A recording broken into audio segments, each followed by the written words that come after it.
Say you found your arch nemesis, would you peel their feet off and post it on Feet Finder?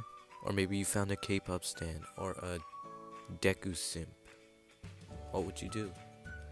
Or what if they found you? The worst they could do is probably cancel you.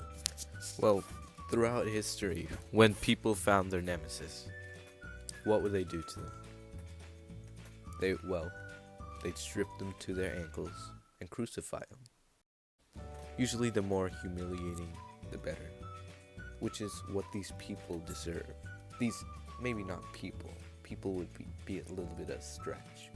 What I'm getting at is that if you were caught, would you die with a straight face? All you need is a simple Google search. Just look it up. Best top 10 ways to kill your... Okay, fine, I'll do it. So first, you go to your search engine of your choice. My choice, Safari. And then you go to how to top 10, I don't know, how to kill your arch nemesis. No, the point of this video is not to threaten anyone. The K-pop stands, the Deku stands, they're all fine. I'm just gonna say it, they're all fine. Maybe not fine, but okay. No, not even okay. What I'm trying to say is that there's a chance that you won't die on your old bed, holding the hands of your great-granddaughter. You might be tortured to death, or maybe the K-pop army. They have really strong people in that army. They might come for you. Part about this is that you won't have to see a therapist. Because if you think about it, your therapist wants money from you. They don't want to see you get better. They want to leech the most amount of money possible before they get caught. And they do. So if you're a mafia boss in training, or you just want to know what are the few out of a million ways you could possibly be killed that have a name, well, listen up.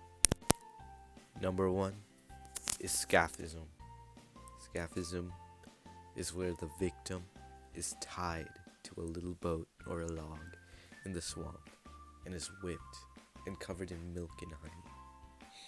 This attracts vermin, insects, all sorts of nasty creatures. Next on the list is if you're really into water, ships, or boats. It's called key hauling. It's where you tie someone to a ship and drag them through the water, drag them across the bottom, until they're done, torn to shreds by the coral. The breaking wheel, or the wheel of Catherine, was a torturing method of which one was strapped to a wheel, like a ship, ship thing, to turn the ship. They were spun around and they beat the shit out of them, like broken bones, just beat them. It's the perfect way to end someone, just perfect, because in a fire you can't really feel their suffering. You just think, oh, that's hot.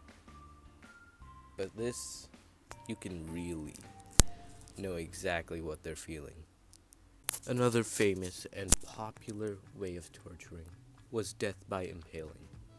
So basically, you get this guy that committed the most horrid of crimes, similar to like a K-pop stan or someone, and you lift them up and you raw dog them onto the stick.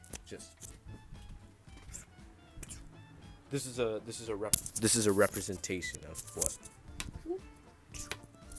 And by doing so, they can be alive for a little bit, but eventually they die, obviously. But it's real painful for all those K-pop fans.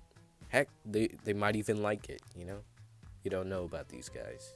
They're different. So this next torture method is one I would never wish on anyone. It's called the Blood Eagle.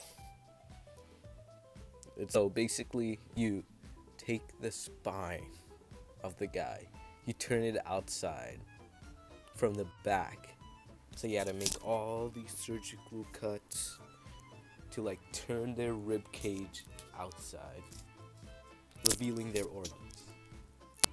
And that's not it.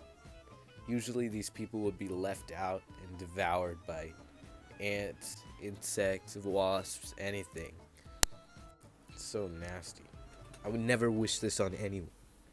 Now this next method of torture really gets my blood boiling. But it really shuts the person up. So let's go with it. It's called molten gold by mouth.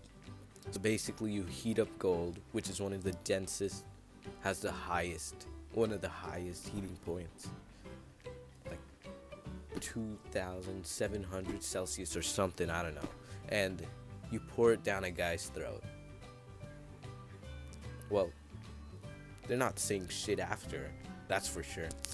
Next on the list, we have death by filleting or being skinned alive. I understand how this might place top 1, but I don't see the real pain in it. Because, you know, people get cuts all the time on their skin, and it's not like that bad. So I don't know how it can exceed like a pain limit, because the brain can only comprehend so much pain. So I don't know, and it's pretty gruesome because the person does live after, and most likely does freeze to death. Last but not least, definitely not least, one of the best methods actually, is being burnt alive. It's easy to find gasoline and a lighter, you know. And the thing is that the person can be alive while doing this, because because fire actually burns very well on skin. So just take a little bit of gasoline. Actually, no, don't. I don't want to be telling anyone to do anything. So good luck with these torture methods.